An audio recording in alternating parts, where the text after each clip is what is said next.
Hey, Chris, can you hear everybody? And Yep, just now.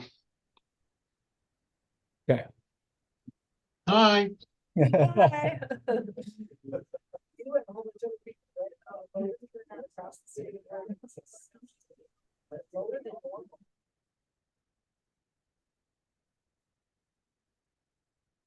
This. Should we change audio? Yes, I think that should be good, right?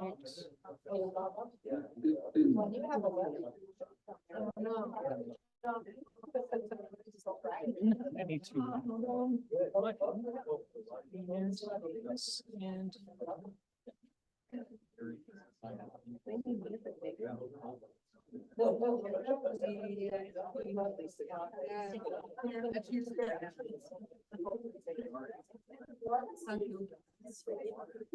Right. Get ready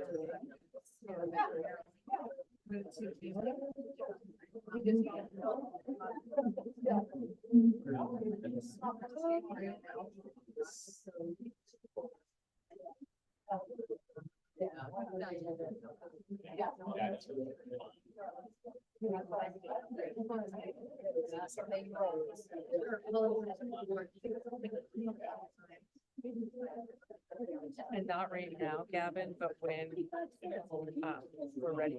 Yeah, that's it. Thank you. I love it. You know, tell me when you're ready. Sometimes having things on track. It started just a little.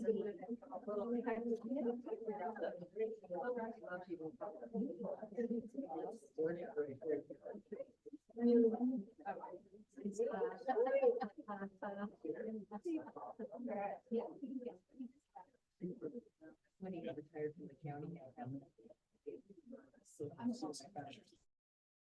Yes.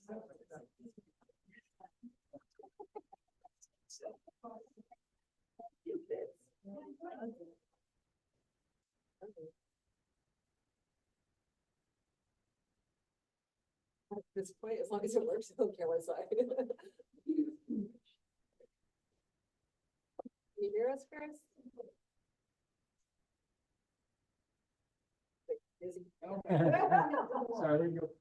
Michelle, are you there? Not okay. Unless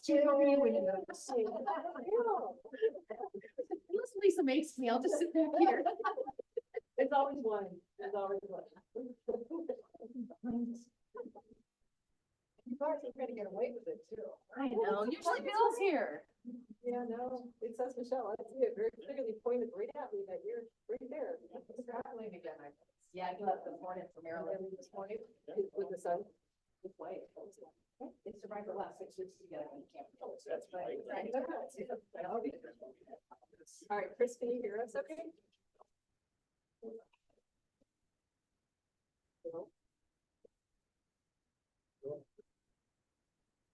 Thanks for the patience. Gavin didn't know. It's probably 5 minutes ago. So, Chris, can you hear us? I'd be freaking out. Or putting my children. Anybody under 20 help me?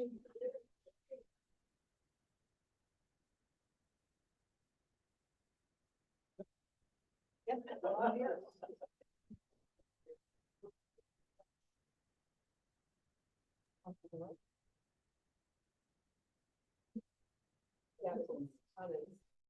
Yeah. Oh, yeah. Sweet. All right, Chris, now can you hear us? Yeah, very, very dimly. If the only mic in the room is the one on the laptop that's got the camera, it would have to be way closer to Can't get the sound to go to the board for everybody else to hear, I think. Almost there. If you've got an external mic, you can slap onto it. I put it on the floor in front of the table. Otherwise, you'll have to move the mic just closer to the group there.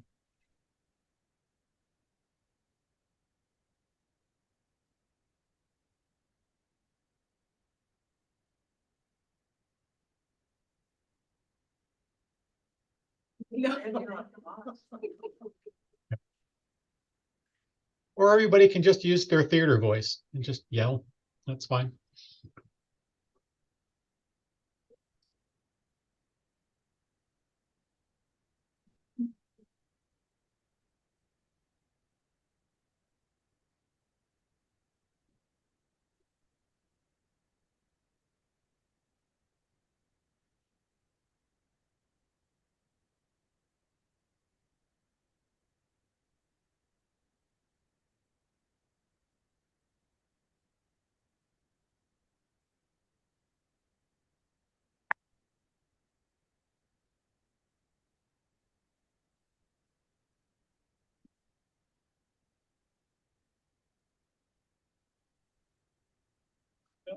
Can you hear us now?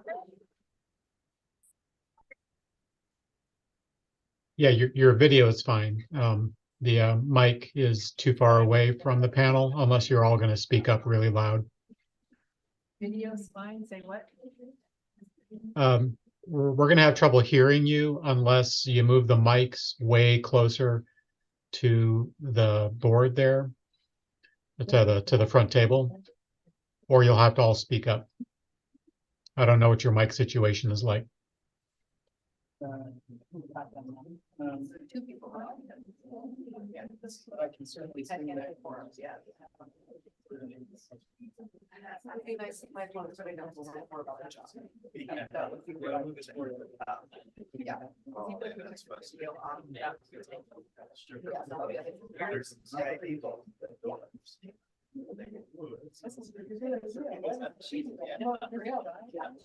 Exactly. I'll just be glad. Now. Because I have to get 50% plus one.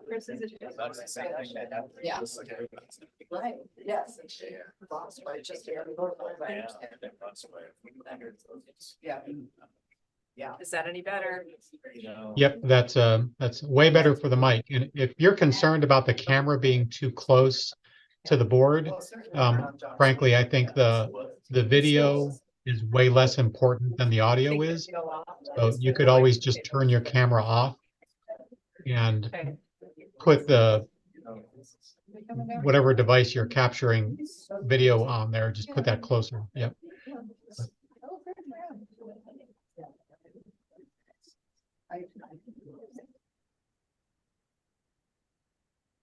Oh, yeah. Great. We don't like that view.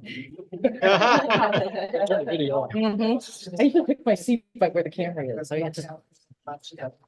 It's rhetoric about it. It's like, oh, come on, just do your job. But I like her as a person. I know, she's great.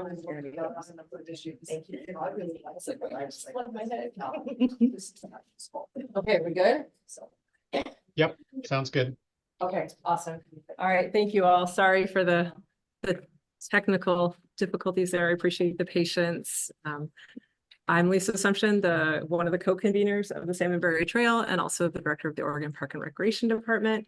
We'll do quick introductions here of the board, and then I have a couple things I want to highlight before we get started. Want to say so? I'm I'm Oregon State Forester, Director of Oregon Department of Forestry, and I'm a broker. On this side? Yeah. Aaron Scar, Tolma County Commissioner. Hi there, I'm Dave Crowe, I'm CEO of Explore Walton Valley, the tourism organization for Washington County. My name is Matthew Haller, I'm a travel council member from the Confederated Tribes of Grand and Gaunt. I also sit on our timber committee, our fish and wildlife committee, and work closely with our natural resources department. Happy to be here today. And I want to pause really quick and I want to welcome Matthew and Mary. If you can come up and help me, we want to give you a warm welcome. Matthew is new. We had Mike, right? Michael Link. He's been with us for years. And so Matthew is here now on the board and it's his first meeting. And we wanted to welcome you to the Salmon Trail Interagency. Look at the name because I always call it the fish place. That's good already. It's called the Connie Smokehouse and it's in Wheeler. And I want to give a shout out to Counselor Karen Matthews from Wheeler, who actually made the arrangements to pick this up. It is on ice and it is some smoked salmon, fresh caught from the coast, and it's our gift to you. Yay, welcome. And if you want to leave it in the cooler, she's happy to take care of it for you for the next couple hours to keep it. Yeah. Eat it before the meeting. You totally okay. That would be fine. Michael. So I'm Michael Nunzert. I'm with Salmonberry Trail Foundation. I'm on the board and I'm the chair of the Planning and Construction Committee. And I'm Michelle Bradley, General Manager at the Port of Tillamook Bay, and I'm substituting for Bill Bartling. Awesome. Thanks for coming to the table. And I would also, John Kelly. Sorry, yes, right there. So you're volunteering for our secretary stuff today. So he's made our beautiful name badges, and I just want to thank you because I've been in the secretary role. It is the hardest role in the room today. So be patient. Feel free to just pause us and say, hey, who are you? What did you just say? If you need anything for clarification for meeting minutes. Awesome. Okay. And then not in the room with us, we want to give a huge shout out to Congresswoman Bonamici for sharing her support and love of the trail. And she's been very active, and I'm super excited to see where that relationship may take us. But I want to make sure that we mention that. And then we have new partners in attendance. Kathy Heis, is that right? Caroline is on vacation and she's making sure that we're doing her job for her. Kathy's not here. Michael? I am here. Can you hear me? Oh, Gavin can hear you. I can't. Thank you. Yeah. That's better. We can hear you now. Okay. And then is Nate Stice on with us? No, From but Governor's, there yes, you there are. you are. And Nate as well. I just wanted to give a shout out for the Governor's Regional Solutions. If you have never worked with Governor's Regional Solutions Office, it is the best gift ever. And it's really nice to have Nate jumping in here. And so just wanted to say welcome and thank you. Thanks for having me here. Nice. And then it looks like Karen, you have your hand up? Lowering my hand. Yeah, Karen Matthews. I'm online on Zoom. And I'm Awesome. a Wheeler City Councilor. Great, thank you. Okay, and so we're going to go ahead and jump in. I want to real quickly, if we can, Cal has to leave at 2:30. It's nothing anybody did, but he's got another commitment. So I want to just make sure that nobody sees him walking out of the room and that I didn't upset or offend him. Away, exactly. So I just want to real quick review the minutes from last time. Did anybody have any concerns, questions, edits? Issues around anything in the minutes? Are you good? Okay, I'm seeing none. Can I have thumbs up if you're good with the minutes to be approved? Okay. Did you get that, Mike? John? She approved. Okay, and then let's go through the agenda real quick just to make sure we've got lots of good updates, and I know folks are ready to get in there. We're going to do a Salmonberry Trail Foundation update. The Stub Stewart to Banks Trail segment update. Michael's going to help with that. And the minimum trail requirements discussion and adoption. Michael's going to lead that one. And then we have Doug Decker in the room with us today. It's very special gift for us because Doug was kind of like the grandfather of this. So it's really nice to invite him back in, and he gets to be on the other side. And be Grandfather. He used to sit in this chair and, pulled me in at the same time. So it'd be really nice to get an update. He's been helping us with the sunset of our STIA agreement is next year. And so we really want to dig into that and figure out what we want STIA to look like. And then there'll be a special report. Hans, I saw you handed me a thumb drive. He's right there. Hey, Hans. He'll be doing an update at towards the end there. So is there anything else that needs to be on the agenda that you want changed, moved? No? No. Agenda good? Okay. All right, Michael, you're gonna have to help me with the volunteer piece. Is that, I don't have a name next to that one on my, Yeah, so, in my other one. yeah, get your other one. So we'll Okay. start off with Chelsea. Okay, Chelsea. Let me just do a real quick Okay, thank you. kind of introduction for those of you. The Salmonberry Trail Foundation, we've created a whole series of teams which are sort of subject areas that we are getting people who have either professional background or an interest in those areas together. And so Caroline has asked several people from various teams to give kind of an update of what we're doing with those teams. And Chelsea's going to give a quick update on what the gravel committee or gravel team has been doing. So yeah, go ahead. Awesome. Why don't we have you come right here where Yeah. They can hear, everybody else can hear you too. I will move over by the shelf here. I'm gonna watch these students that don't want to come to the table. Yeah. I heard that. It's all yours. All right. Ooh, hot seat, huh? It is. It's very warm in here. All right, well, good afternoon, everyone. Thank you so much for having me. Again, my name is Chelsea Taylor. I'm here representing the gravel team. There's a lot of folks here today, a lot of things on the agenda, so I've been asked to keep it kind of brief. So forgive me if I glaze over any nitty-gritty details. I'm available for any questions afterwards if you have them. So I'd like to, in my brief time, I'd like to cover a little bit about who the Gravel Club is. Sorry, I call this Gravel Club. I think it's catchier. Forgive me. Gravel Club, Gravel Team, we're all the same. But I'd like to give a little overview of who we are, what we've been up to, and what you can expect to hear from our subcommittee in the coming weeks and months. So with that, we'll kind of jump right in. As Michael mentioned, the Gravel Club is a subcommittee of the larger Trail Planning and Construction Committee.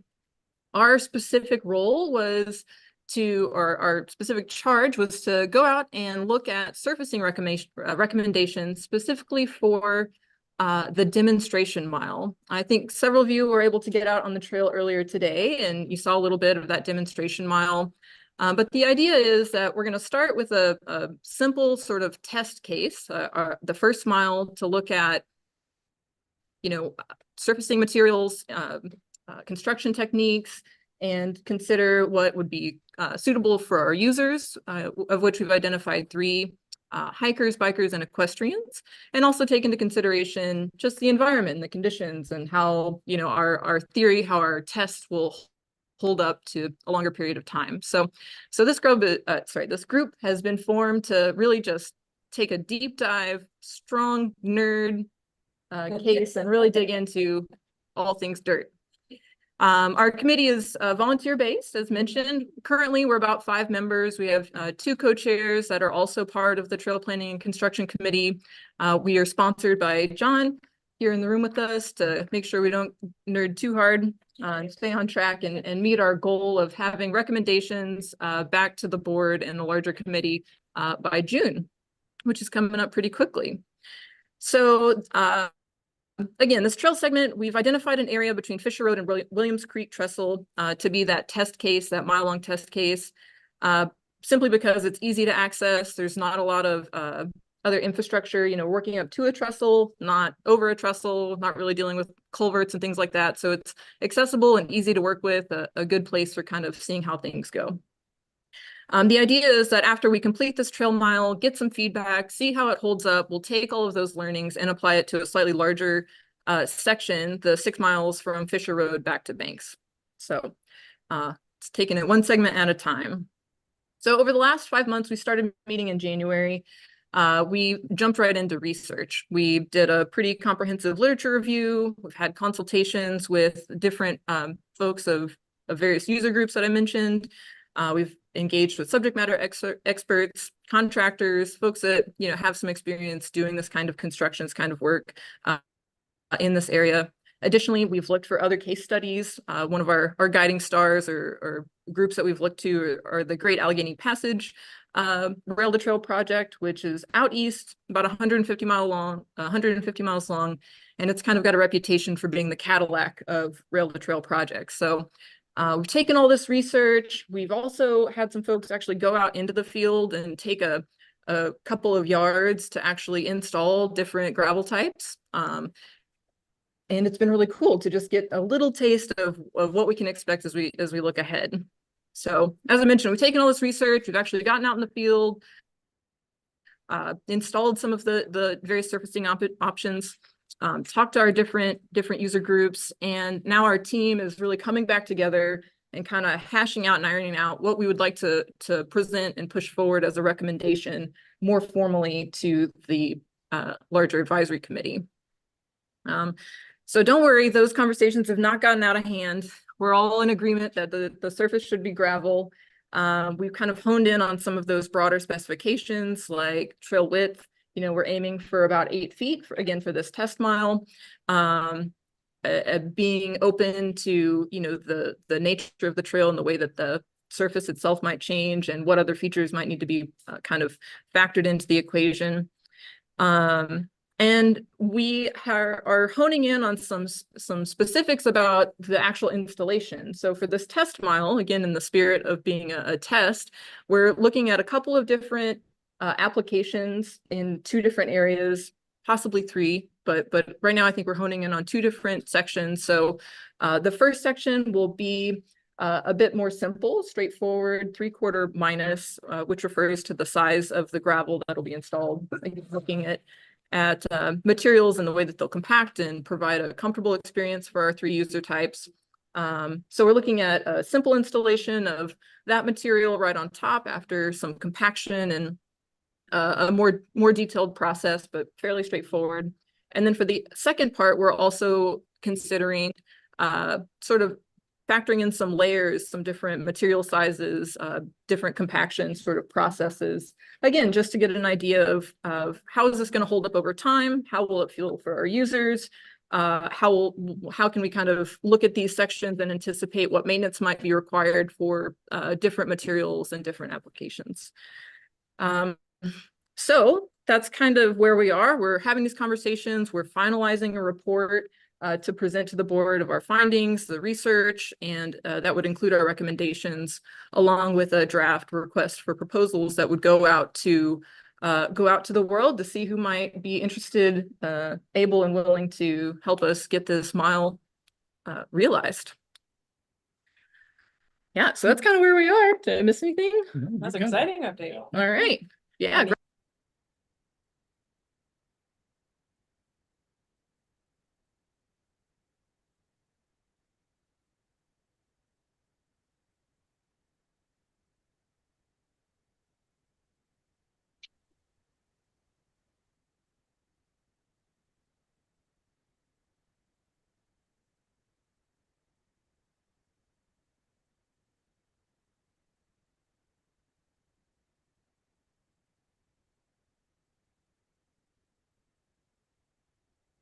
Lost audio.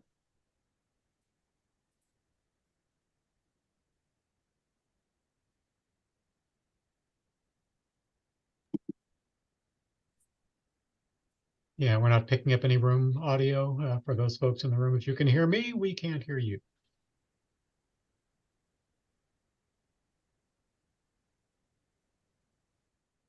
Gavin, are you remote also? Yeah, Gavin's in the room with his hardware. Gavin, if you can hear us, you may just need to mute and then unmute your mic.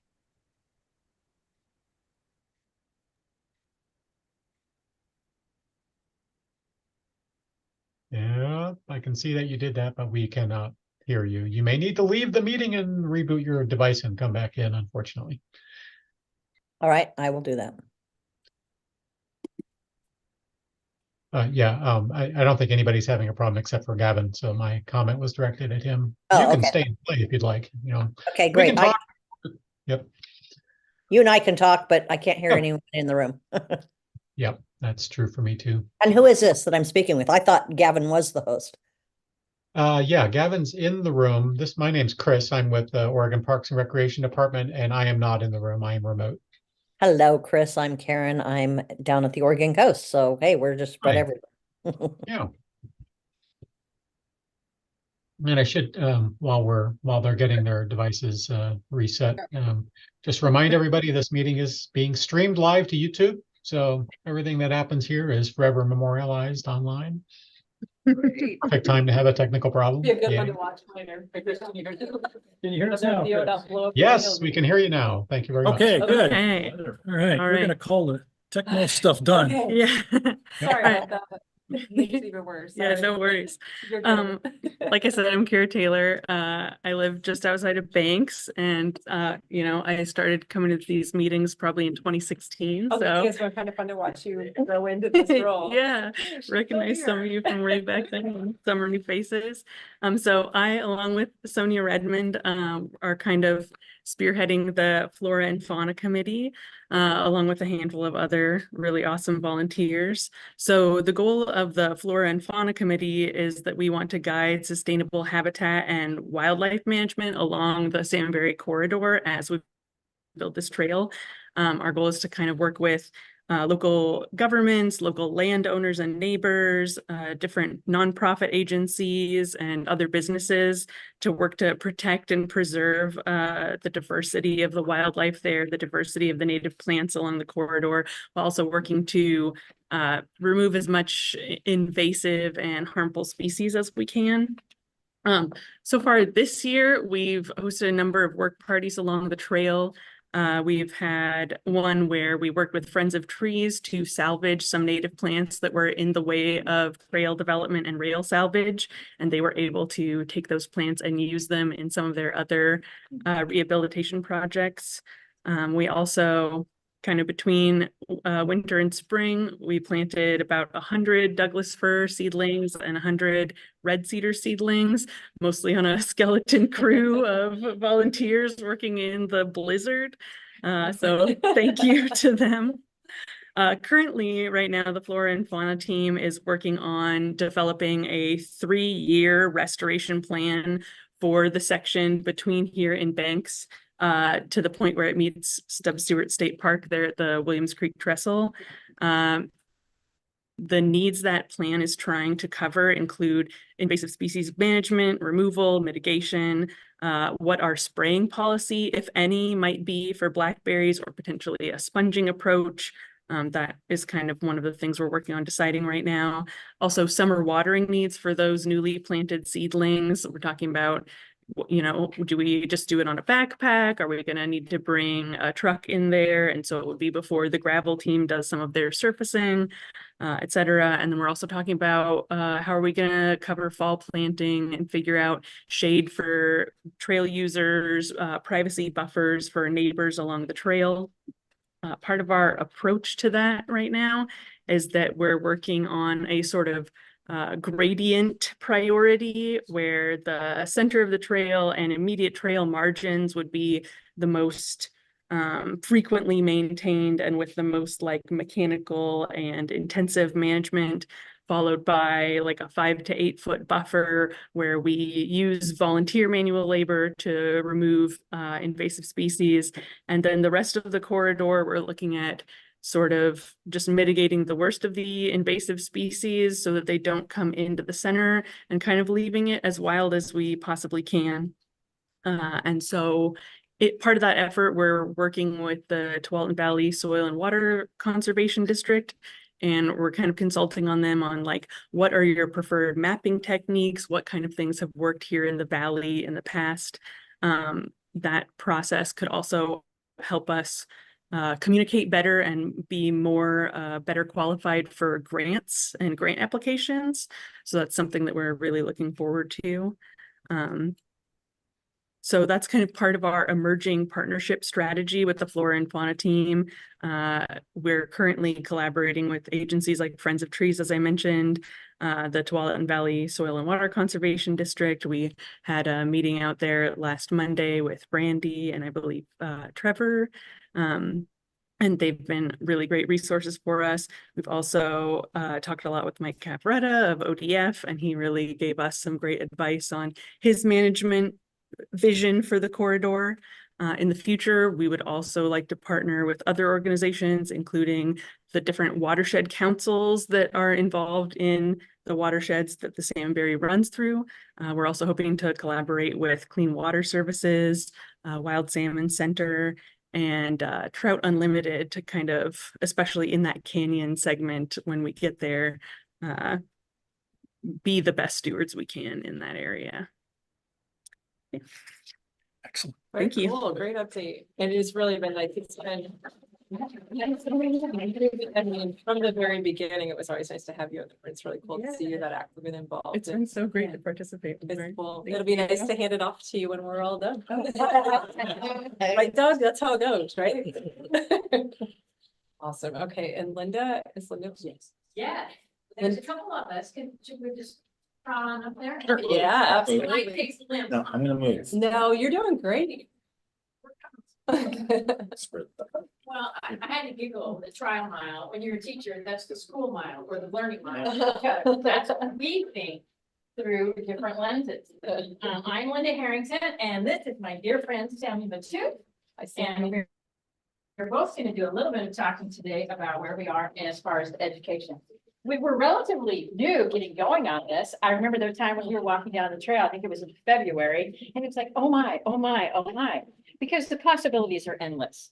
The other thing that's endless is the amount of schools and the amount of children that are in the 4-county area. And I'm not sure if it touches into a fifth, but we have an idea in mind, and Sammy's going to talk to you a little bit about that. I'll finish up with some of the things that I'm working on right now, but go for it, my friend. All right, thank you so much. Hi, everybody. My name is Samia, and I work in education. I thought that I was coming here today to convince everybody. And so I came Convince with us. props, Convince away. because I was an elementary school teacher for many, many years. And so I came here with my little props, and I was here to convince you that we're going to do this and not this. But what a treat to find out that I can just skip past that part and get on to illustrating this large dream that we have for education.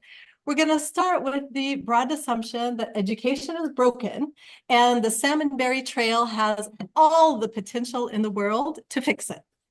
And the way that we want to do that through experiential learning. We want to do that through hands-on learning, inquiry-based learning, place-based learning. We want everybody from pre-K all the way up through grad students to get out there on that trail and be part of the journey and learn as they go along. I'm a doctoral candidate in Washington State University, and STEM is my thing. So I'm all about the science, the technology, the engineering, and the math. And as Linda was describing, the minute I was on that trail, I was bombarded with all of the ideas of how we can engineer this and we can technology that. And oh, look, there's math right there. And look at the science that's in this. And if we can only get our foot in somewhere to weave these all together into this beautiful tapestry that we can present to all of these thousands of teachers that we have in all of the areas the Salmonberry Trail goes through, and all of the students that they teach, and just change the face of education. Now, if only, oh gosh, we could find a huge building filled with educators to share this dream. Oh, wait a minute. I work at Northwest Regional ESD. I'm an instructional coach. Guess who surrounds me all day, every day? We have a huge building filled with educators who, like me, are in education, not because they believe in the system the way it is, but because we believe that we can change it and we can make it something better and we can make it something effective. Research shows, and I know this because I have done countless hours of literature research into this as part of my dissertation. When students get to learn through hands-on, experiential, they're there and it has meaning to them. And there's something that they can see and they can touch and they can say, why on earth does this one look like a candy cane and this one doesn't? What's the difference? Why is this one heavier? Why is this one lighter? Why is this one round? When students are able to do that, attendance goes up and engagement goes up and interest goes up and they want to show up to school and they want to tell their parents about it. Have you ever had a child that you say, what did you learn at school today, honey? Nothing. Imagine that we take that away. And when you say, what did you learn in school today? They can't stop talking about the tribal history that they learned today, about the plants that they learned about today, about the animals that they learned about today, about how they figured out that they can do this or do that or engineer this or technology that and make it work. And then imagine that they bring their parents out on the weekends or after school and together they work on things as a unit. And then imagine 20 years down the line that they're walking along this trail and they're saying, remember when we remember that?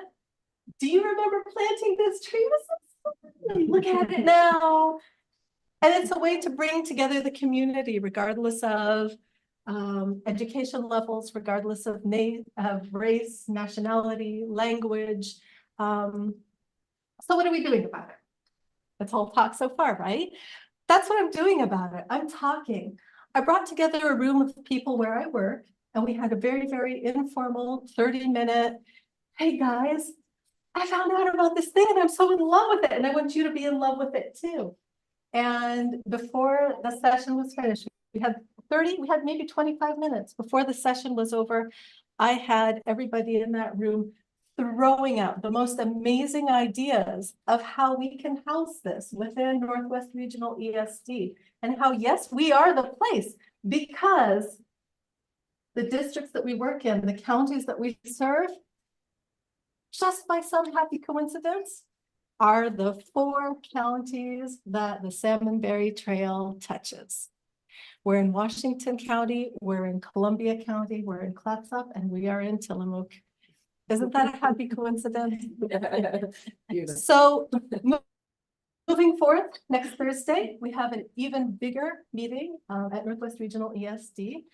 We've invited Linda and we've invited Caroline, and they're going to talk to the room full of people that keeps growing and growing and growing and growing. We have approximately 12 people now that are interested from within the ESD, and we haven't even started touching on the number of people that we're hoping to bring into this to help us construct these learning units for within the schools and for the extracurricular outside the schools. That was probably 15 minutes. It felt like 5 seconds to me. Thank you, Samuel. You're welcome. I will just briefly touch. I mean, you can feel the excitement, right? I'm so thrilled that Samuel has this connection over at Northwest Regional ESD because it's so powerful.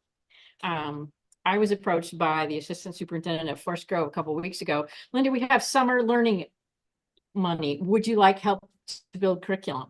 Sure, you bet. So working with 5th and 6th graders in July, I have the opportunity to put together curriculum. And so what am I thinking? Well, it's got to have the Salmonberry Trail in it. And so one of the things that I'm working on right now, and this is kind of the ground search kind of thing, as we get teachers interested, you start putting it into your courses. And so I'm going with the community-based kind of situation. We have in Forest Grove, the Council Creek Trail is coming along, and it's a rail to trail. We have the B Street Trail, which runs behind my house, and that used to be a train track. And we have the Banks to Vernonia Trail, and whoa, look at this. We have this Salmonberry. So that's going to be the focus of one of the opportunities. It's a 4-week-long opportunity that I'm doing with these incoming 5th and 6th graders, just to say, okay, this is it. And we're creating the curriculum then for them to be out. But I'm going to stop because, again, I'm a teacher too, and I could talk for another half an hour. So thank you very much.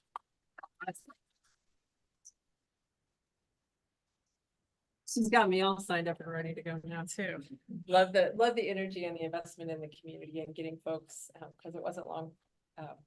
Kara was sitting in the room as a young adult and now watching what that will do in the investment into community in the future. So very cool. Thank you for that update.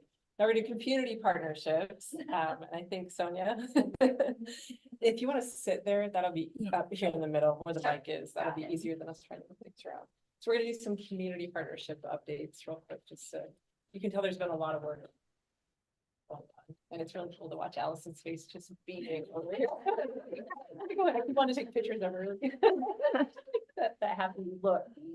It is exciting. I'm Sonia Redmond. I'm a local naturalist, certified interpretive guide and land steward. I live in Banks, about 4 miles right above the Manning Trailhead, with a pretty epic view to the west. And over the last few years, I've been watching some work going on down below me and kind of wondering what's going on, knowing that this might be something I need to look into. Showed up for a guided hike, met with Caroline. And my concern as a resident of Banks is always I care about my community. I want to be sure that our community is being treated respectfully, as well as being on the flora and fauna team. Obviously, that is always going to be a priority. I went on a guided hike, met with Caroline, and immediately I realized that the concept of being a good neighbor is tantamount to how the foundation and the board is being run. But what does it really mean to be a good neighbor? And the flora and fauna team, I could talk about that endlessly, but we kind of take it a little step further. And as somebody who's very involved in banks and kind of a serial volunteer, I like to call myself, I work a lot in the school district here. Caroline, after we met, reached out to me and said, I understand that the mill closed and there's some economic hardship in your community. What can we do as a foundation? And I said, well, I happen to know about this backpack program we have at our elementary school, children who are facing food insecurity. We set up a little backpack and stuff some goodies in them to get them through the weekend. I can tell you, as soon as I recommended that, it was hours, if even that Caroline had sent out emails to everybody and the community responded. And in my experience as a serial volunteer, that kind of response just, it doesn't happen quite that quickly and that thoroughly. And I can tell you. You've never met Caroline. Yeah, I was, and I thought, oh my gosh, I'm in the right place. And since then we've fed over 300 meals to our local community. We've reached out to Banks High School and we're partnering with them and bringing in the National Honor Society. We're already putting kids to work on special capstone senior projects, putting them to work on the trail. So again, outreach, education, bringing in the community and making sure that they have a real connection to what. So I understood immediately that I was volunteering and putting a serious amount of time so far, and that's not going to end. That actually thrills me that I'm at the right place, that volunteers are welcomed and listened to, and that as the volunteers come aboard, we listen to everybody along the trail. We do a lot more listening than we do talking. And that's part of being a naturalist, and it's part of being a good neighbor.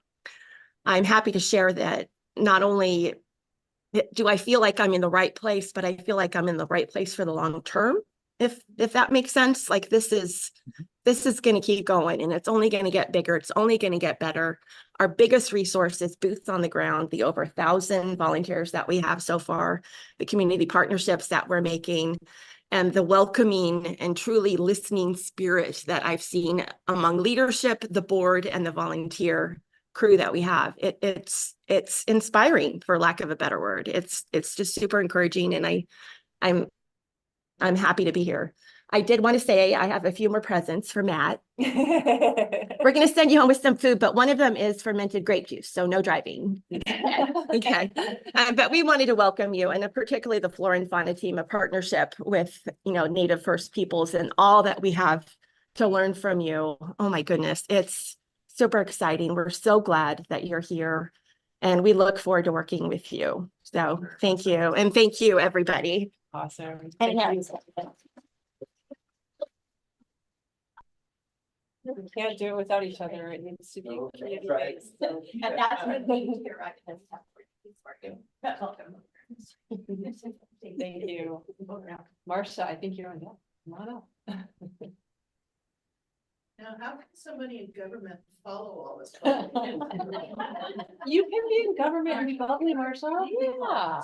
You bring the bubble. I bring the bubble. Okay, no pressure. I want a bubble. A big, pretty, beautiful bubble. Come on. Okay, I'll You can do see it. what I can You do. got Well, it. really quick. Let me do this part first.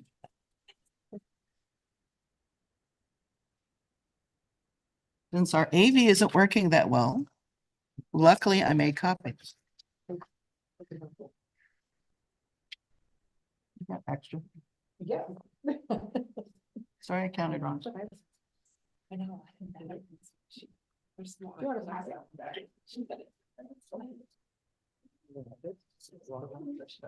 Okay. So I like that, the serial volunteer. Yeah, I like Where do you shirt? exactly, On the back of yes. Big gravel rocks. So Carolyn asked me to come because unfortunately I wear multiple hats in banks. I am currently on Banks City Council, AKA the Bling. I'm also a member and president of the Banks Historical Society. Yay, she's here. And then also I have been the president and a volunteer for way too long of the, okay, get ready for this. Friends of Stubb Stewart State Park and Banks Vernonia Rails to Trails. I keep saying we gotta shorten that thing. So through the Friends of Stubb Stewart State Park, I'll shorten it.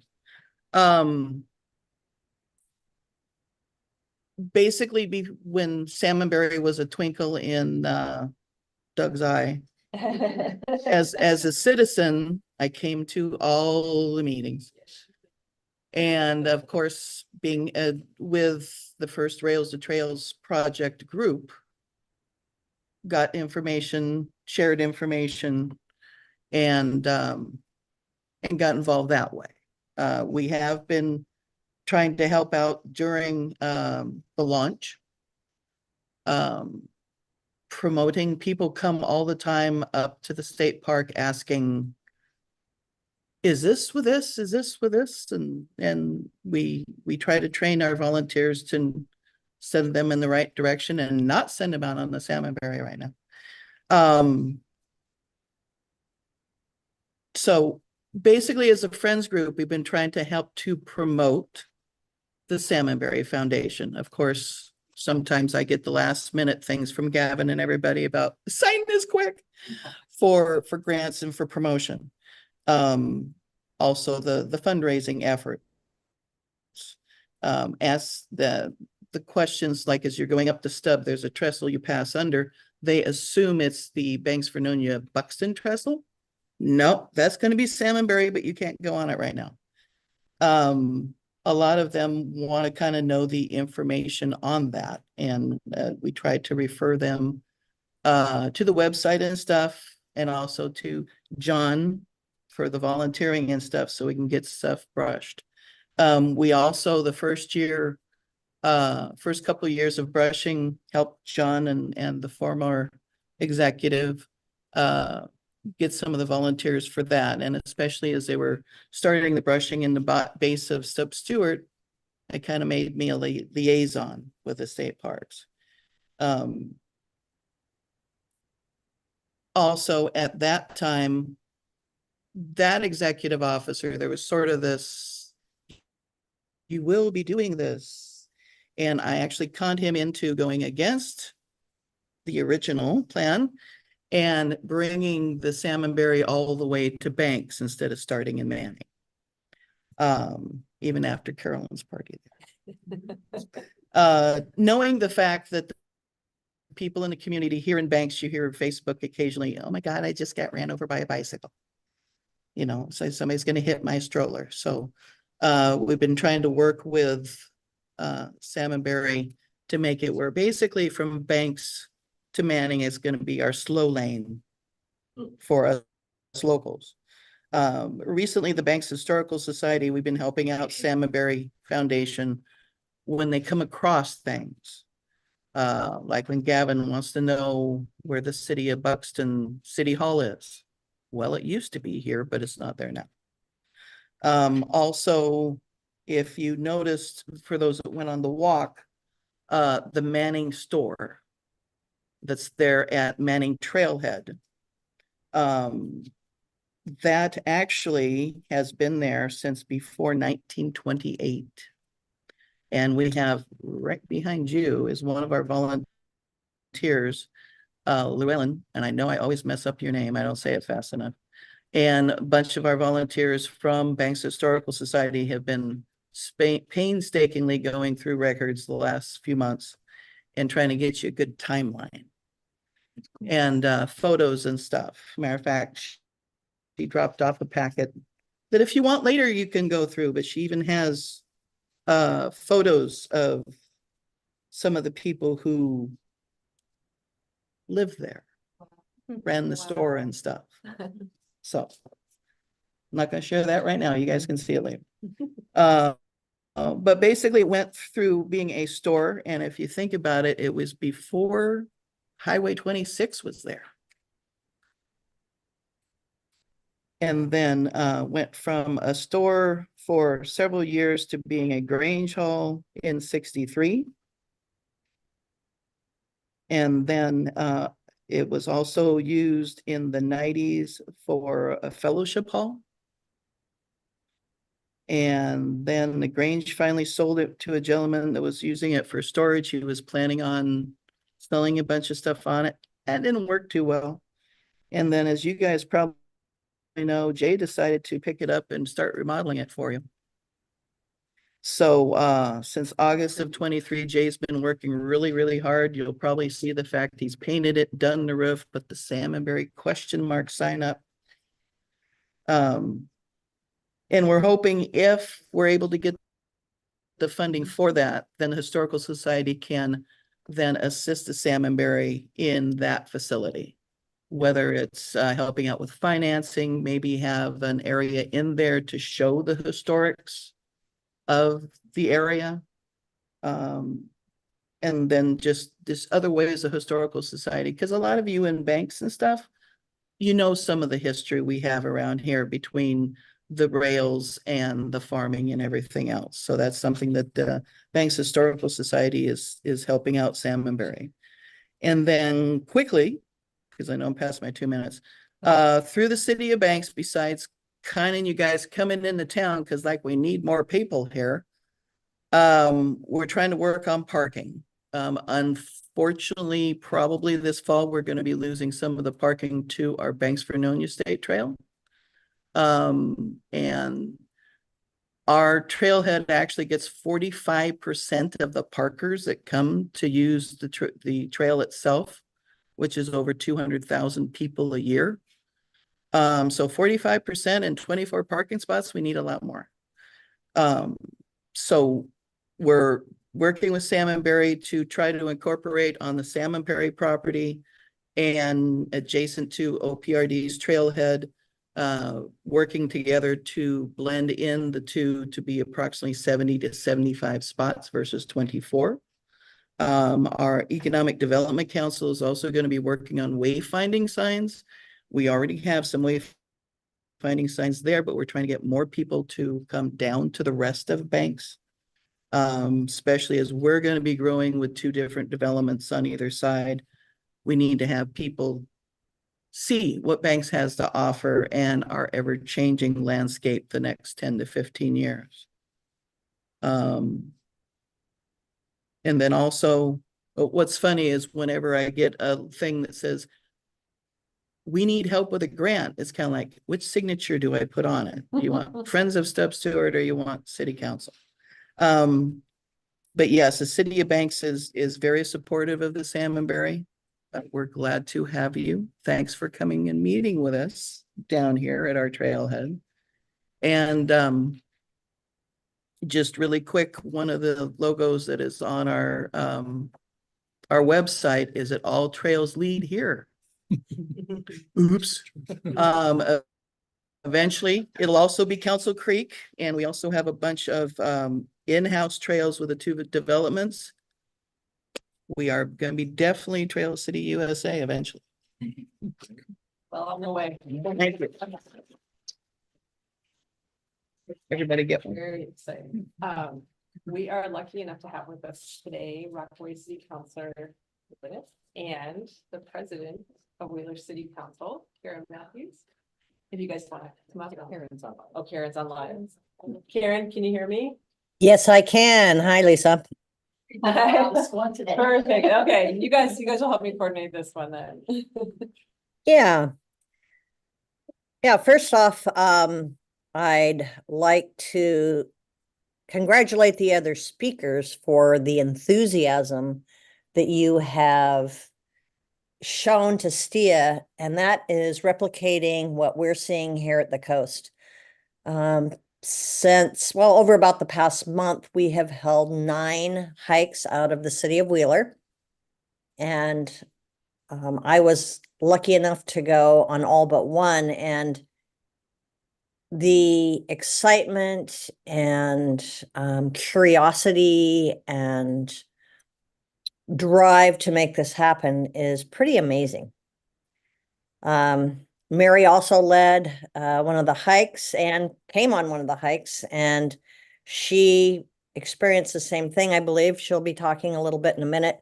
The teachers that came on the hikes were also just really enthused about the tactile and outdoor classroom experience that this could offer the school children. You know, everybody learns differently, and connecting with nature is so important. And connection is really what I like to say is most important to me personally about the trail, because it's allowed me to connect with Mary McGinnis, counselor of Rockaway Beach. She's the next town just down to the south. Wheeler, as I think most of you know, is the point at which the trail reaches the Oregon coast. And we feel that there is a very high opportunity for economic benefit to our towns, as well as showcasing our history. Wheeler is much smaller than what we used to be back in the early 1900s, and that is one of the things that our hikes have been focused on. We've had local historians escort and speak to the hikers, as well as Carolyn being at several of the hikes to talk about the status of the trail.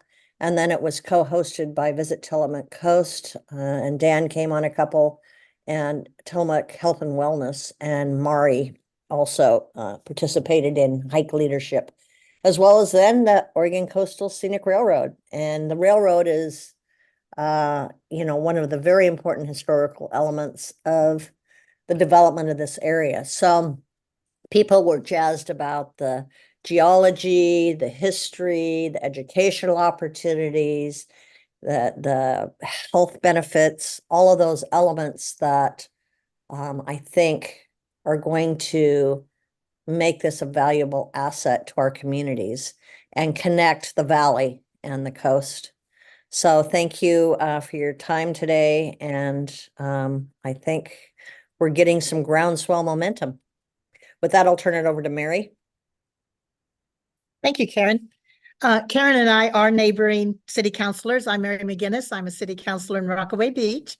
And I have another city councilor with me today. Penny, would you wave or stand up or something? So I think that shows the depth of the interest that Rockaway Beach has in this trail.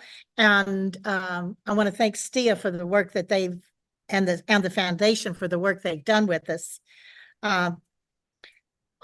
Our history with the Salmonberry Trail in Rockaway goes back several years, 5 or 6 years. And I really enjoyed the presentation by the teachers. And by the way, I'm a retired teacher, 43 years that taught community-based education. And one time the Salmonberry Trail was having a meeting at the port of Tillamook Bay's meeting hall. And I always got my students, my government class, into the communities to learn about what was going on. And I thought, oh, I'll take them to a STIA meeting, but they won't be impressed because it's just a bunch of people talking. When we got back to the classroom, they were so excited. And these are 15, 16, 17-year-olds. And I said, what about this excited you? And they said, finally, the government's doing something that we want. We want this trail. And so then I went to another planning commissioner, and I went to our then city manager and presented all this. And our city manager called a little team of city officials in and said, we're in. And Salmonberry Trail, thank you, because it's been a lot of ups and downs and mostly related to finance. And so just a little bit of that. We do have a Community Pathways grant for $750,000 to do an engineering study on our section of the trail. And that is underway. Contract has been, ODOT is administering it, and it has, the engineering study is underway. And I don't know the latest update on this, but our county commissioners, and thank you, Aaron Scar, for this, and STIA submitted a raise grant for $23 million to us, for us to build the trail. And when my current city manager, Luke Shepard, told me about the grant and told me the amount, I said, 23 million. Oh, is that for the whole county? And he said, no, Mary, that's just for the 3 miles in Rockaway. So I'll let STIA talk about that sometime. But that's been what has slowed us down, but we are making great progress and I've partnered with Karen and Matthews and Wheeler quite often.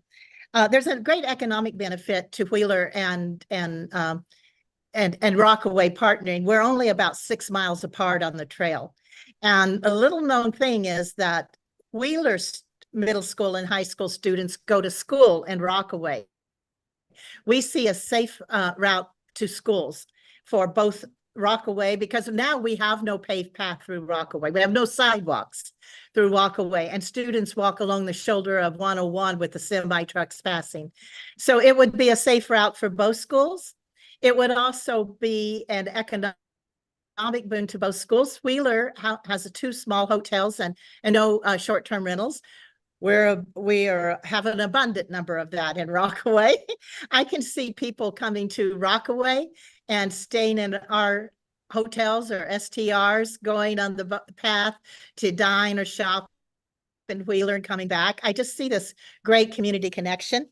And lastly, and I see Michelle here, and Michelle Yank is, I don't want to say the director, is that coordinator of health and wellness for the county of Tillamook. And that's going to be our biggest benefit. Of course, we have the beach. It's often not walkable for people in winter storms. Having a trail would connect some other options we have. We have a boardwalk. If you haven't been to the old Grove Cedar Tree Boardwalk, it's a half a mile in over a wetland, and it's a city park. And I see a lot of people smiling and nodding. We just signed a lease for 25 years with the county to take over a parking lot and build a kayak, a new dock and an ADA accessible kayak launch on our lake. So there's going to be, I see the Salmonberry Trail as a ribbon that connects all of this. And I'm so excited today when I hear the people talk about gravel. Ours is going to be paved, but we'll be off the pavements. The gravel's important. And talk about flora and fauna. And I walked with you a couple weekends, last weekend maybe, and education. I don't see it as a as like intertwined. I see it as a blended. Like you just throw all these ingredients in a bowl and stir it up, and we all become one thing. And that's and I will be available, and Penny will be available for questions after if you have questions about Rockaway, because we are rocking the trail in Rockaway, folks.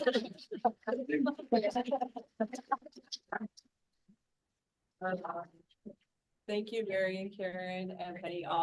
It's been really fun over the last decade to watch this growth and the support. And it's really cool to watch the cities all come together, whether it's Banks, Wheeler, all of you. It's very fun. I think Michelle, she mentioned you. I can barely see you. Safe travels. You are there if you want to come up next and give us an update on. You're seeing reoccurring themes. One another. Yes. I was going to speak extemporaneously, but I thought, I know you guys have an agenda, so I'll try to help you stay on it. We'll see how it goes. So thank you for having me. I'm super excited. My first involvement, just how I personally got involved, started in 2011 with conversations with Bill Bartline as a personal friend, and just basically my family bending his ear about rail banking that defunct railroad and turning it into a bike path so our family selfishly could ride it. That was kind of how that all started. And we convened quite a few people, interested people, in actually on May 17th, 2011 at the Port of Tillamook Bay at a board meeting, and petitioned them to consider the trail as a viable public health and recreation priority for the county. And one of the other members that really launched that in Tillamook County was a woman named Kathy Baker. At the time, she owned a small drive-through coffee shop in Garibaldi, and the railroad is 20 feet outside of her coffee shop. And so she was a really big proponent because she knew what that meant economically for her business and just in general for the county. So that's really kind of the impetus from my personal perspective and from some of the local residents on the Tillamook coastal segment side of where the interest and I think groundswell, it's been a long time. 2011 is a long time ago. Where we are today, and I've seen a lot happen, and just I really want to thank and congratulate you all that have been part of this and have really stuck with it, because I know it's a passion project for really all of us, and it's really fun to see the momentum growing. So as mentioned, I coordinate Tillamook County Wellness. It's a population health improvement initiative that is a program of Tillamook County Public Health. I work as the well-being director for Adventist Health Tillamook, and I, through a membership memorandum of agreement between our organizations, between Adventist Health and Tillamook County Public Health, I coordinate the initiative. So we've been in existence since 2015, and we've really been focusing on a 10-year goal to reduce the percentage of people who are at risk for developing diabetes in Tillamook County. So it's about chronic disease prevention. And what can we do? We're built on kind of a blue zones model where the goal is to shape the environment, the systems, policies, and community norms in such a way that we make the healthier choices, the easier choices for people to make. We make being healthy more accessible, more desirable. There's really nothing more of a signature project for that goal than the development of the Salmonberry Trail in Tillamook County. So it's been a goal from that standpoint of changing our built environment to increase the likelihood that people will become more active. There's a lot of research. I don't think I have to convince anybody in this room about that. But there are others that might need convincing. So I'm excited to get to make some connections with some of you to get some of the data that really backs that up. As was mentioned, one of our more recent efforts have been to participate in these guided hikes. Once those miles started getting developed on this side, Bill and I bumped into each other, had another conversation. I'm like, you need to get me that Caroline's email. I need that woman's contact. I think I called Michelle Bradley, bent her ear for a little while, been talking to everybody again. So that really kind of brought the passion, brought the momentum back to the Tillamook County, again, the groundswell that was mentioned before, building that back up, increasing awareness, getting people excited about what's possible, helping to leverage funding. I too am on Gavin's list of, hey, we need this letter of support like yesterday. Got it. I'm on it. I can get you 2, maybe 4. So we can help leverage that kind of funding support, and we can help leverage volunteer support. Tillamook County Wellness has become quite a well-known and trusted resource in the community. It's understood that we're about authentic, grassroots population health improvement in ways that mean something to the people who live there. This is not government telling you what you need to do to be healthy. This is us creating a menu of things that you can select from to improve your health and well-being. Our target audience is working people and families with young children. This, again, everybody has heard the sad story of Tillamook County having no shoulders on roads, no safe places to ride bikes. I have 21 nieces and nephews in Tillamook County from three relatives. So it's a big family. Almost none of them have bicycles. I grew up riding my bike every day, all the time, to school, to my friends' houses. And just a little background on me, I have a master's degree in kinesiology, and one of my goals has been to get kids on bikes as early as possible, because brain development, reading, emotional regulation, all of those things are really tied to the inner hemispheric. Sorry to get nerdy here, but somebody else did before me. So anyway, long story short, early access to bike riding is really, really foundational, and we are missing out in Tillamook County for young kids. So just another personal and professional goal to see this to fruition. Tillamook County Wellness has also recently signed on, actually the county, thank you, I think this was last week, signed on to join the Trails Coalition. Tillamook County Wellness will be participating on behalf of the county from the health and wellness standpoint. And I am hoping to see this brought into the fold there. So yeah, I think we're just extremely excited. These hikes, these guided hikes have been a catalyst for us to start to build that grassroots support on the coastal segment. And we're just going to keep, we're here for the long term as well. And we're going to keep building the support along the coast and working with our municipalities that run along the coast so that we can really create the greatest potential impact that we can with all the good work that you guys are doing here. And I will also be available after for questions. Awesome. Thank you. Okay, Giles, I think you're next for the Outreach and Development Committee. Please tell me yes, because that's not on my notes. Hello, hello. Mic check. Can you guys hear? Yep. Excellent. Thanks for having me. State Forester Mokomoto, Director Sumption, STIA board members, new and old. Doug Decker, shout out to you, my brother. Thank you. And everybody listening in. And to our ultimate client, the public. Thank you for having us. I've been on the board for the Salmon Berry Trail Foundation for about 9 years.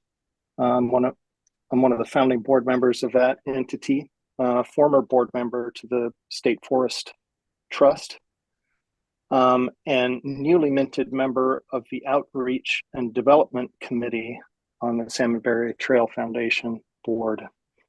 And I'm just here today to I'm going to start my timer, take 2 minutes to tell you about our activities both in soliciting donors and submitting grants. So sort of a blistering fast update on that. Thankfully, some of my greatest cheerleaders and most informed people have already gone before me and have told you all about a lot of the grants, which is super exciting. But I will tell you first that several months ago, we formed a development and outreach committee on the STF board. And we have weekly meetings to review both grant and donor opportunities through our various programs and tracking tools and our databases. On that committee are our staff, the wonderful Carolyn Fitchett, the marvelous Gavin Mahaley, and then also myself, Steve Marco, and Mike Dennis, the three of the latter of which we are board members. And the purpose of that was to set a regular cycle of discussions and setting of priorities where we put our time and efforts to secure funding for all the great stuff you guys have been talking about.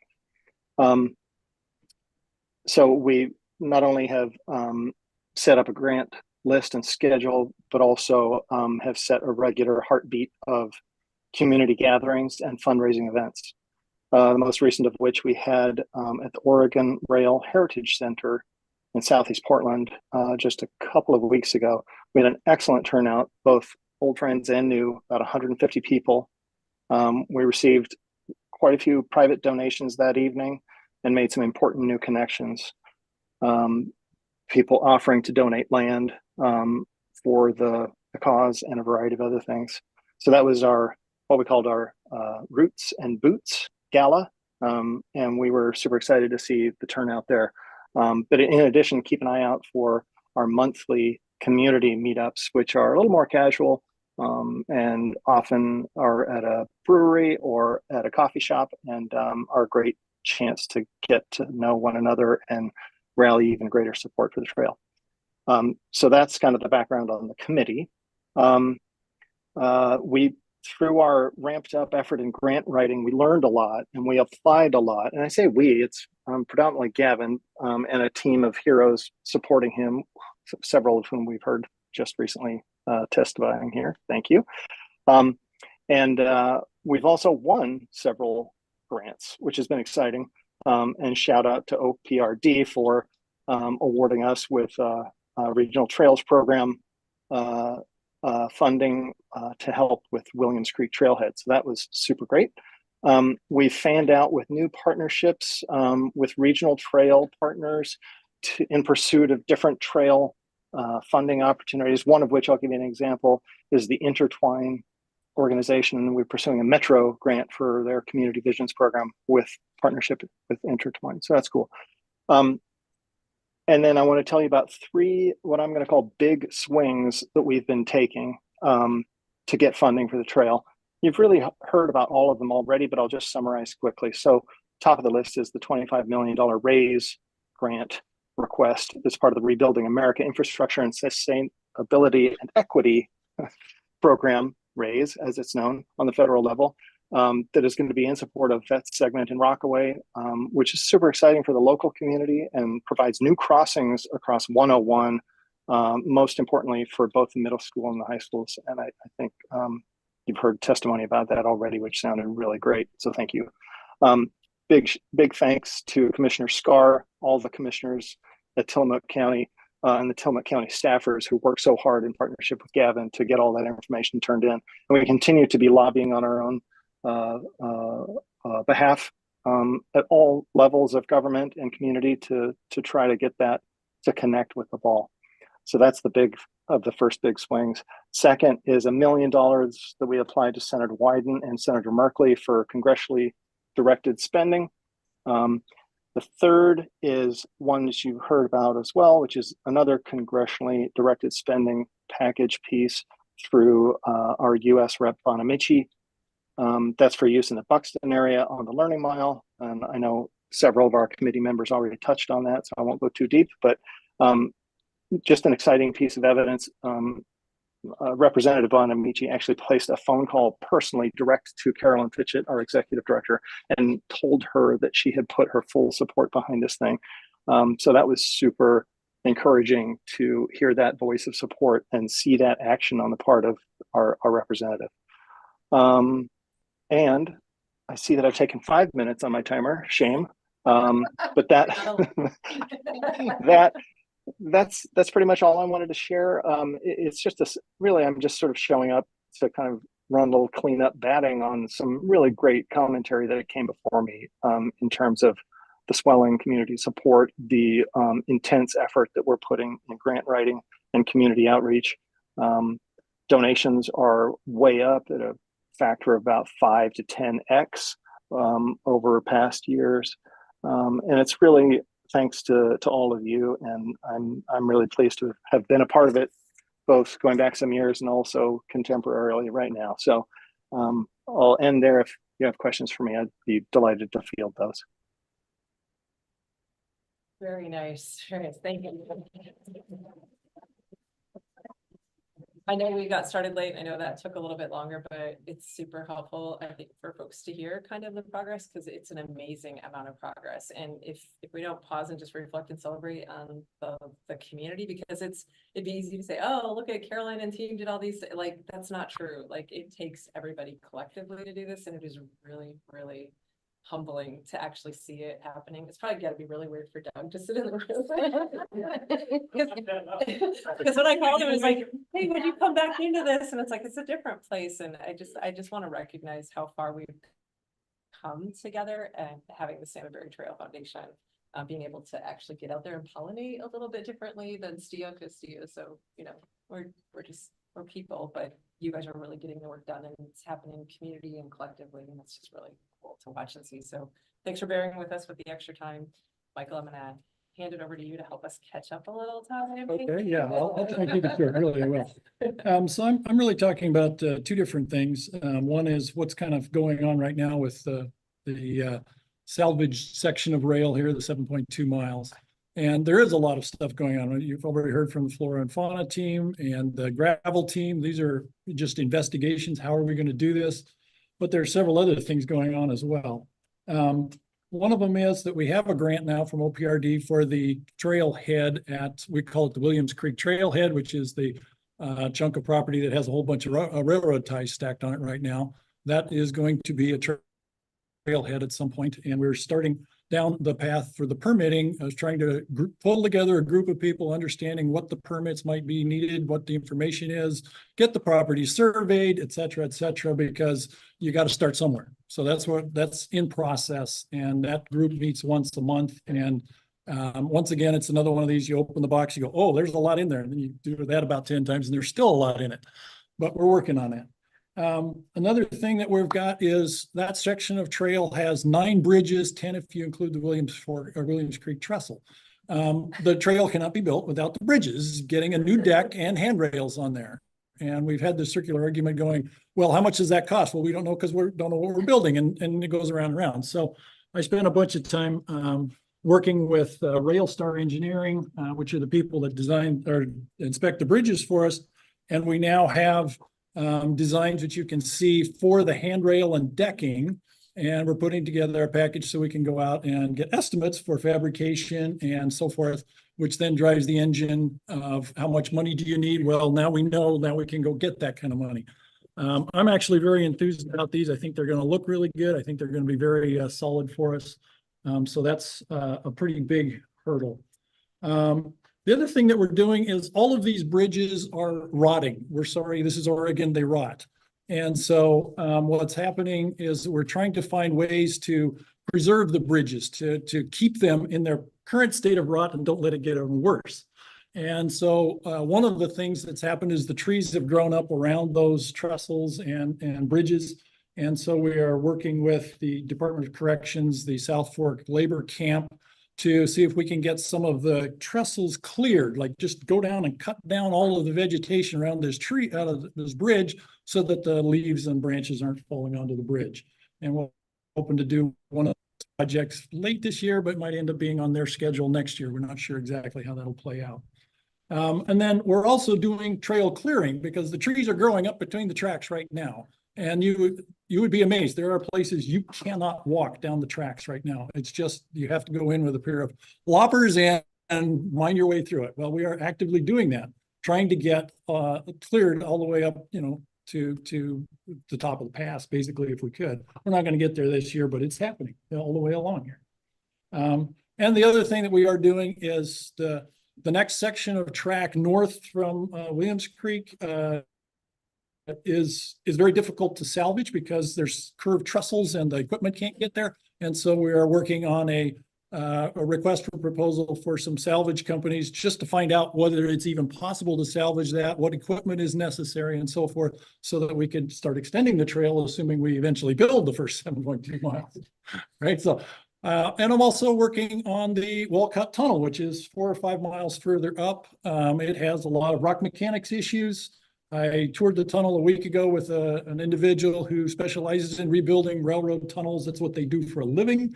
And he's giving us a budgetary quote on what he thinks it's going to take to fix it. We'll layer that on top of engineering and engineering management requests. And again, come up with a dollar figure we can go out hunting for money for, because that's probably a $5 to $7 million project there. It's kind of standing on its own.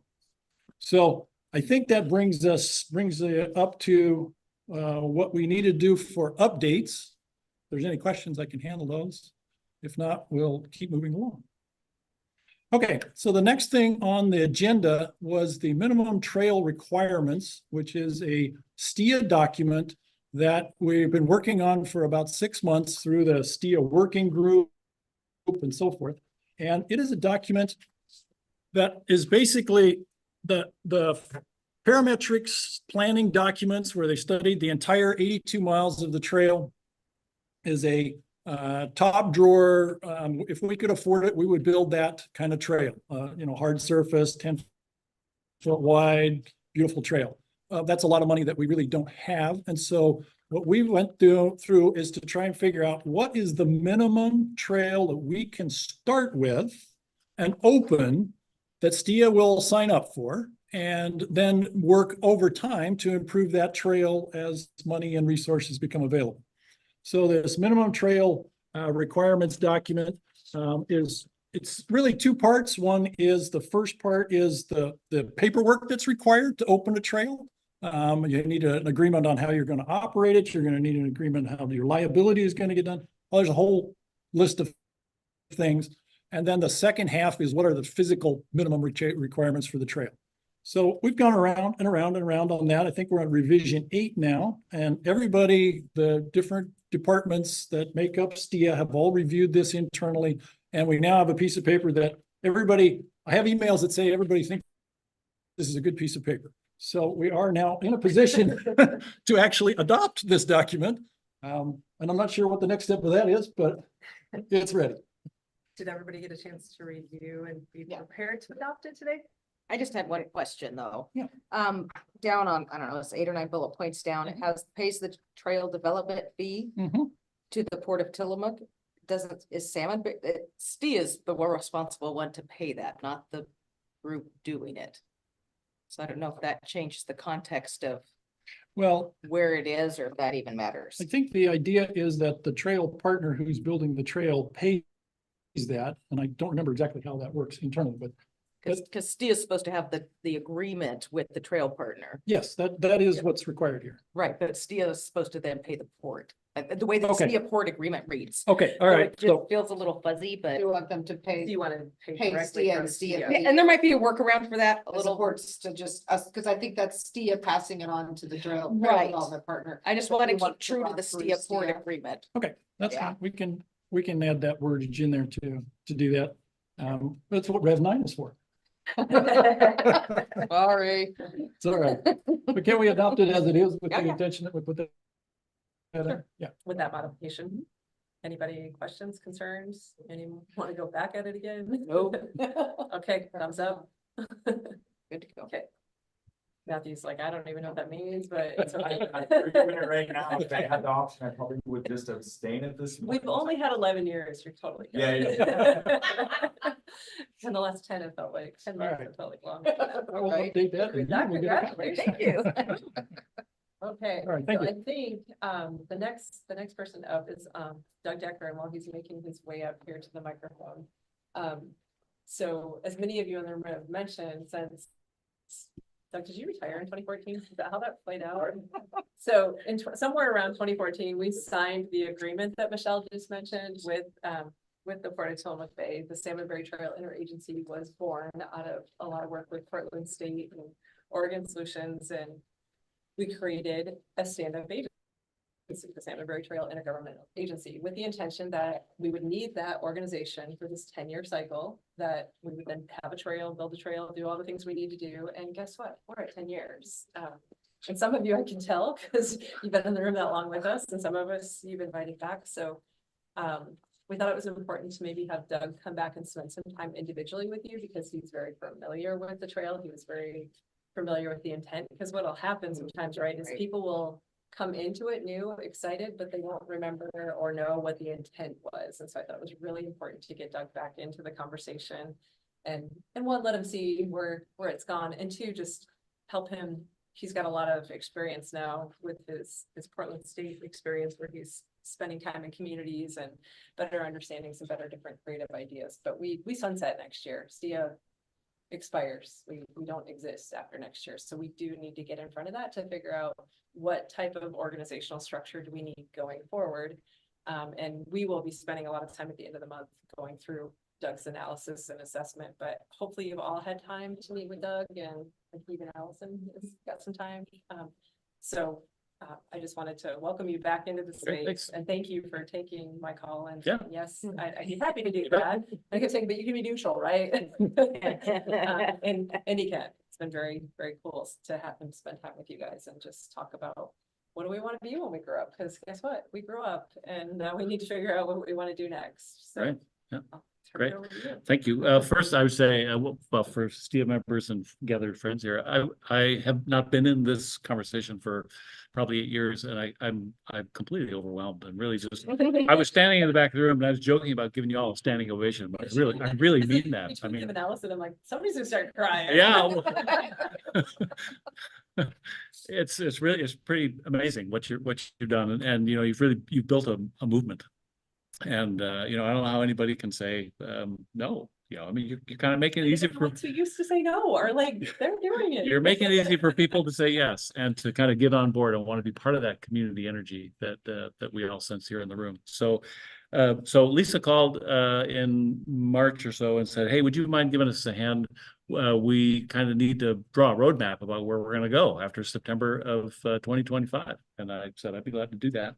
And so in April, I had a chance to visit with all the STIA members and many of the STF leadership, STF board members, and a couple of them emeriti, who were around at the, early on when we were the only ones in the room talking about this. And Lisa was looking for a kind of an assessment of where are we as STIA, specifically focused on STIA, and begin to explore some mechanisms about and some operation approaches that will facilitate the public partners engagement. That's really STIA's role as a public partner with a trail, which is where we are right now. So very timely with a 10-year milestone coming up. When the agreement was set to expire in 10 years, 2025. And as an original signer of that agreement, at the time, we had a pretty strong sense that after 10 years, STIA would be done with its work and would be kind of passing on to the next whoever. We weren't sure. I think we talked about it as a consortium. There would be a consortium would emerge. And wow, have you ever emerged? I'm really impressed by that to carry out the work. So, and then lo and behold, in 2020, STIA lateraled much of the work for trail development. If you look at the responsibilities and you look at the trail of agreements that have been made, STIA lateraled that work, essentially gave that work to the Salmonberry Trail Foundation. And, we've heard about that work here today. So, so as you enter into a conversation about what's next for STIA, Lisa felt that it would be helpful to have an assessment in hand that allows you to kind of get everybody on the same page and level set your understanding about roles and responsibilities. And that's basically what I've been working on. And so just to be clear, the scope of the assessment is really focused on STIA. It's on STIA governance, the public oversight component of the project. It's not related to project development or trail management or anything like that. It's not or the work of the foundation. It really relates particularly to the role of public partners and jurisdictions. How are they going to relate to the project going forward? So probably early next week, Lisa will send STIA members a copy of the assessment document. It's about 10 pages. It includes a kind of a refresh on how we got here, a trail of breadcrumbs about governance, and it boils out some common themes from the 15 conversations that I've had. And identify some questions that we're going to sit down around the table on May 31st and go into a little bit more depth on. So I'm expecting that on May 31st, we've got this workshop of the 15 folks that I've had a chance to visit with. We'll hopefully identify some topics for some further homework that we can do as staff in between that and the second workshop meeting to bring back a framework for to kind of get you into further detail about governance approaches. So that's the process that we've set out on. Gather, share, assess, where are we? What are your thoughts about STIA today and how you got here?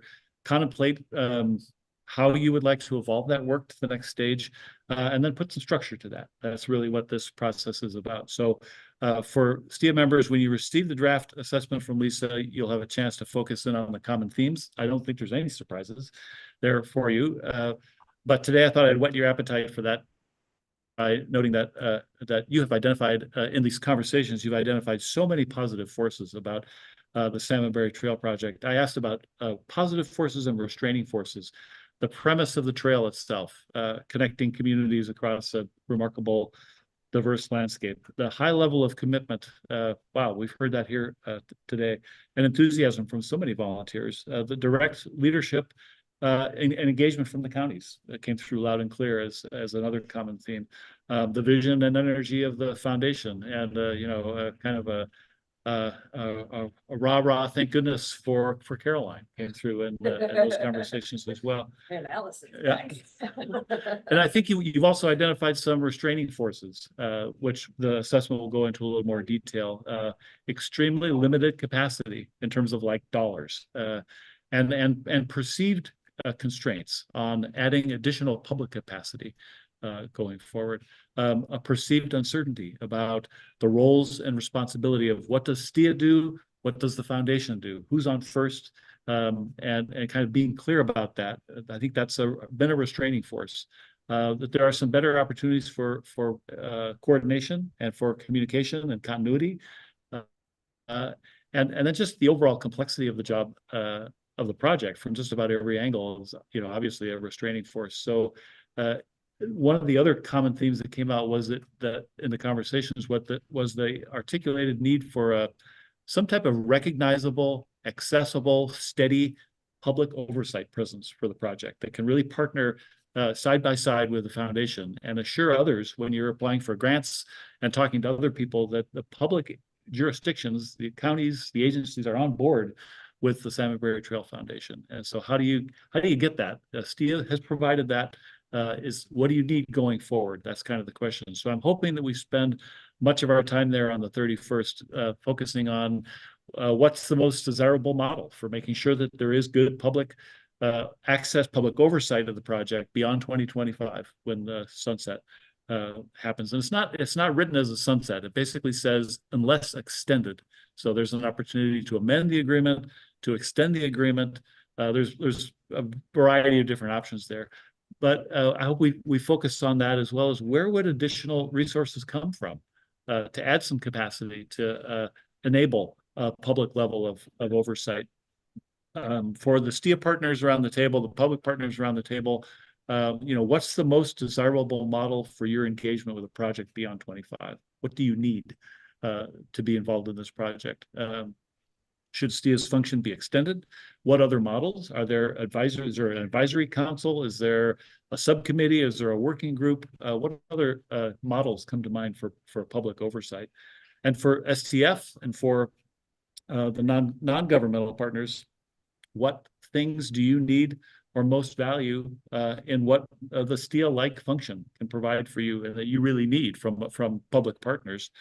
And vice versa for STIA, what things do you really value and need from the Salmonberry Trail Foundation? So those are the questions that we'll start with on the 31st. And I just wanted to give you a kind of a table setting context for when you get this document. That's where it's come from. That's what it's about. And again, I'm just so impressed with the momentum, the engagement, and the possibility before you, and really look forward to watching in the next steps. Got to take any clarifications or questions that you might have about the assessment. No, look forward to it. Okay. Thank you. Thanks. When we did that STIA agreement, right, we were even using the Tillamook Heritage Trust Foundation. And I mean, things have just evolved so much that it's just a really good time, regardless of where we are in the agreement. It's a good time to revisit and say, so how do we help support the foundation better and make sure we have the governance in place? So thank you for taking the call. Thank you for the willingness to jump back in. And we now have Hans. If you are ready, can you help me get his presentation? Hans Radke is going to talk to us about the economic drivers for the Oregon coastal communities. It's going to be very exciting, and lots of good money you're going to go find for us to help us. Well, I see my time's up. So I prepared for 6 hours, and I cut it down to 30 minutes, and now I agreed up to 10 minutes. I'll just do a total summary. And I'm Hans Radke. I grew up in Oregon City, and I've worked as a natural resource consultant for everybody. I look back on my history, second slide. I even worked on the project on this trail at one time in the 90s, right here. And a lot of fun was asked to upgrade the railroad because it blew out in the 90s. I worked with Star McMullen from Oregon State on it. We said it wouldn't make economic sense to rebuild it as a railroad. And we must have had some contact with somebody up there, because 2 years later it blew out again. They built it and they didn't take our advice, it blew out again. So that's where you are now. Okay. That's how Michelle stopped out. But FEMA saved it. We haven't had real storms now since 95, 96. Hey, no. I had to move my house in 95, so I'm aware of these things. Next. So I'm just going to go through quickly.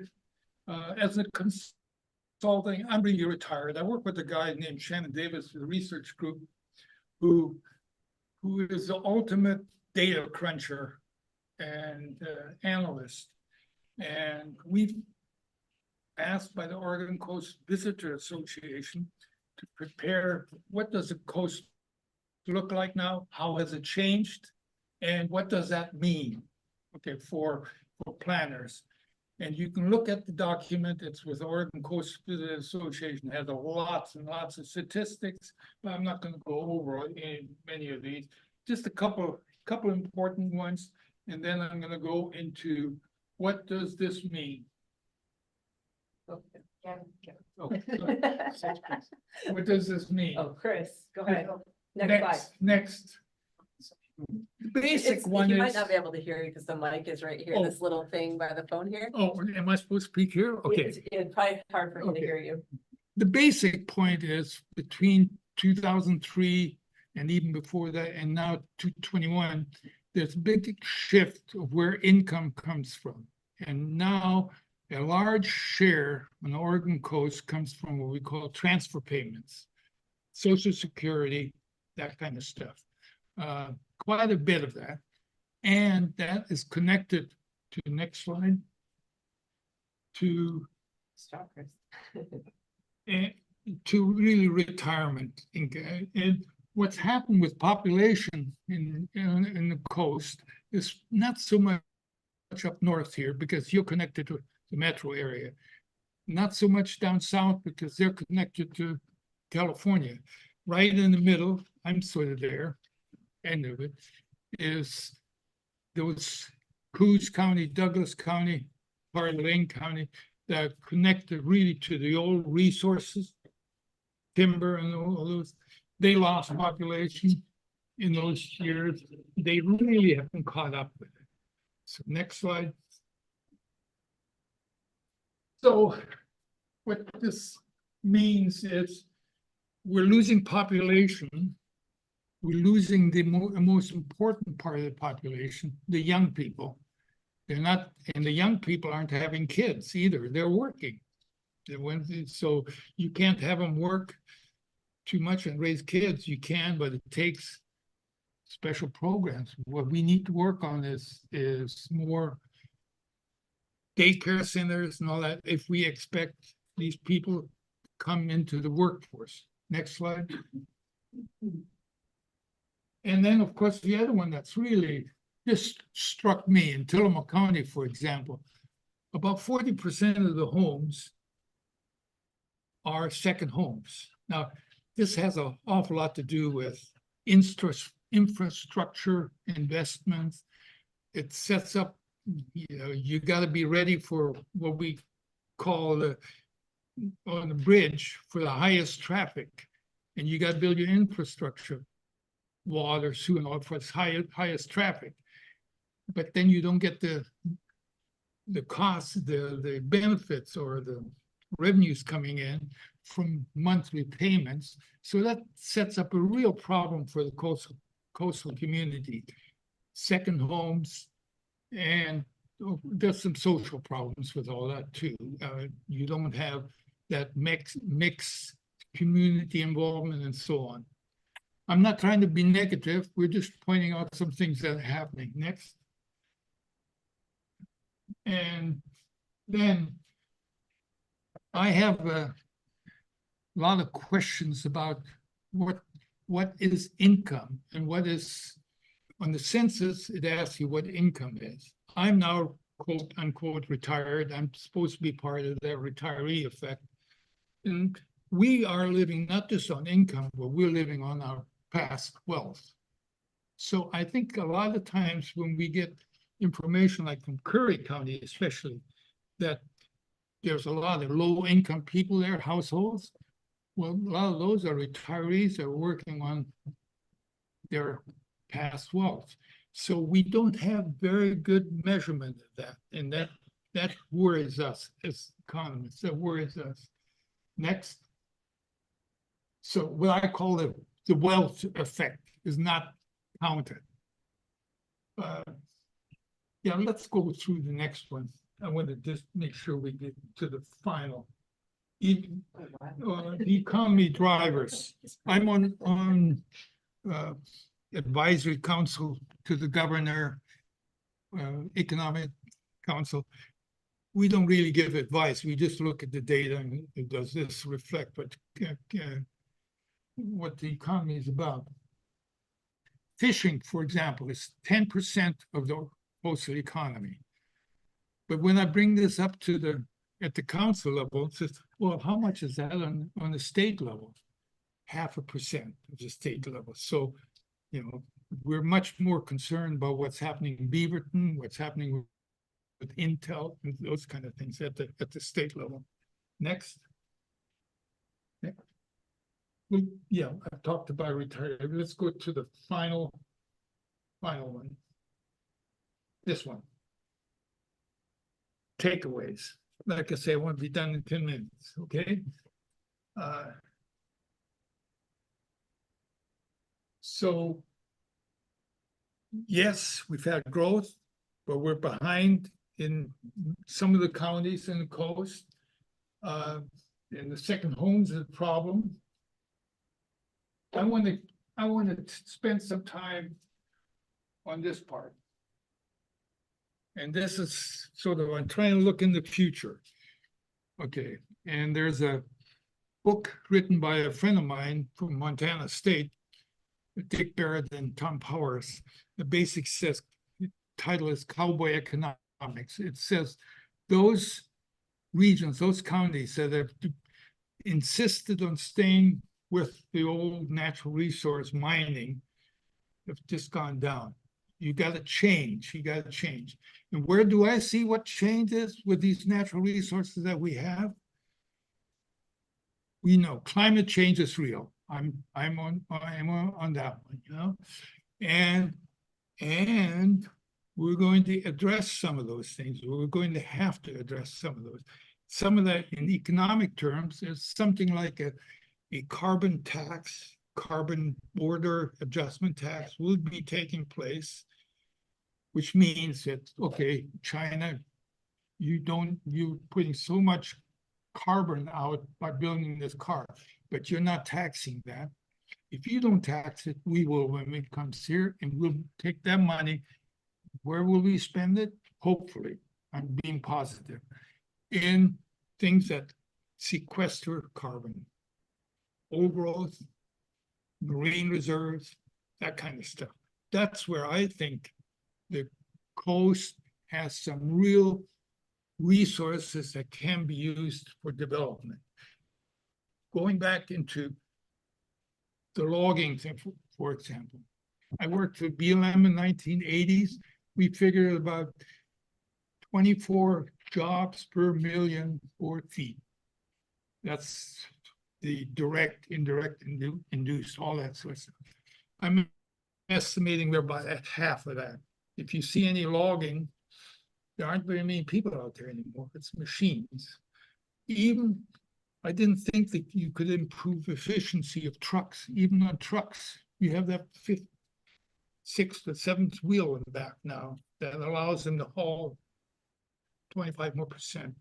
The mills are still putting out the same amount, but with fewer mills and so on. So technology is taking over.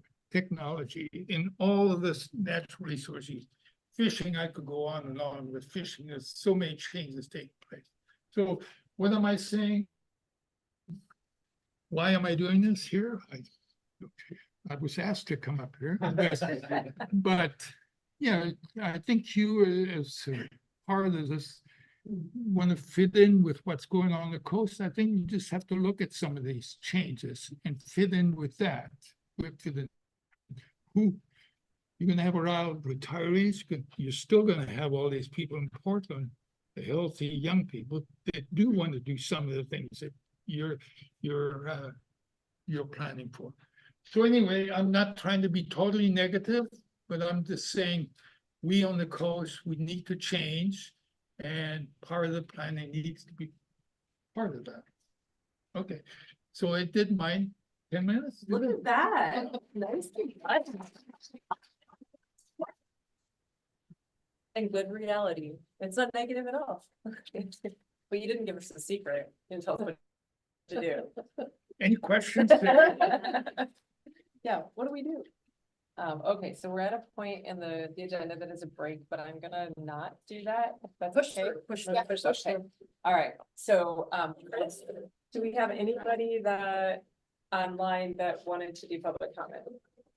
I figure that'll be the hardest if we lose them. Did you hear that, Chris? Do we have anybody Uh, online that comment? We have just Karen Matthews left in the attendees there, and other than that, no. Okay, is there anybody in the room that would like to provide public comment? Everybody, a lot of people got to today, so that was beautiful. Okay, so I think if there's no public comment, I just before, oh, I wouldn't mind making one little announcement. yes. So I just wanted to take a minute and realize that Caroline started full-time 16 months ago. And I work with her pretty much every day. And she has lit the fire on this project in a huge way. Hands down. She's on vacation this week down in New Mexico someplace. And still But- was calling me. And still, but- yeah, right. She can't stay up. But if you want to point to a single initiation point, it's Caroline. And she is amazing to work with. And it's really, really fun. So I just wanted to thank her because she isn't here, but she is here. I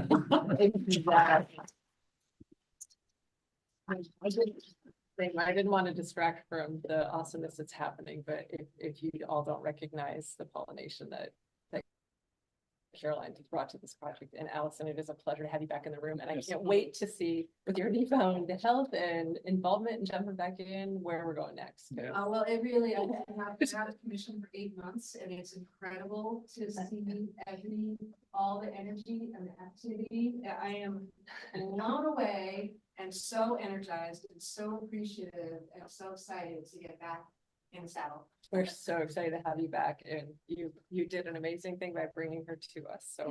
We did. Yes. It was, the thing is, it's a team effort. It is a team effort. And Very she is exciting. really good at bringing teams together. Yes. Oh, yeah, yeah, even when you're not. Yourself.